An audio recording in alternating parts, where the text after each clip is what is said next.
or abused people.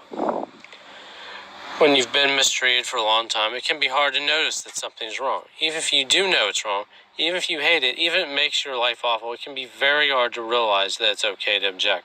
It can be hard to be upset or even actually mind what's going on in any active way. And if you're like me, you might feel like the problem is you and try to shame yourself into becoming someone else. And then maybe you finally start to get angry. Maybe you meet other people who are angry about the same thing. Maybe you start to say so. You find ways of expressing yourself. You say the angry things and even tell people they're hurting you and that it's wrong. And you yell and express yourself in emphatic terms in other ways. And you don't die. You learn that, in fact, it is possible to say these things aloud and actually press the issue and win from time to time. And that even when you lose, you survive.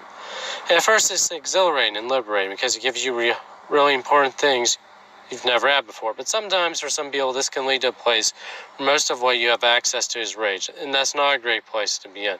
It's dramatically better than not being able to express yourself at all. But it's still pretty bad. Caveat here, do not think of using this post to shame people for their anger, for the amount of time they spend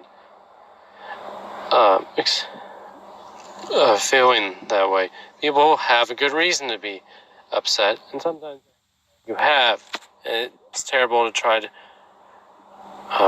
stop the only emotion you have left. Anger is exhausting and draining. Anger is not the only way to be able to say what's wrong without backing down. It's possible to get to a place where you can do that even without being actively enraged. It's very hard to do. It's not always even remotely possible, but it's a useful thing to acquire. And sometimes, because it means you can fight these battles without costing you as much all the time, it doesn't mean you stop getting angry altogether. Trying to eliminate anger is incredibly destructive. Don't do that, and don't pressure others to do it either. We need our emotions. Anger is not failure. There are other tools in addition to anger we can use to protect ourselves. Avoiding or limiting emotional entanglement with toxic or dismissive people. Spending time explaining things to people who are worth talking to and care. Spending time with peers who understand and face the same things, and doing things other than being angry about them. Emphasizing and appreciating the value of people like you, even when everything in your world is trying to tell you not to. Celebrating your culture. Eating your food when stigmatized. Supporting businesses run by marginalized people.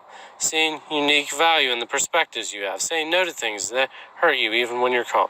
Telling people that are hurting others and need to stop you when you're not enraged by what they're doing. These tools do not replace anger, but they're helpful. So are others. There are a lot of reasons it's worthwhile to learn additional approaches. After all, anger is expensive, but expressing it has its own costs. Anger can center the villains more than the good guys, and they appreciate that attention too much. This is all hard, but it's worth it.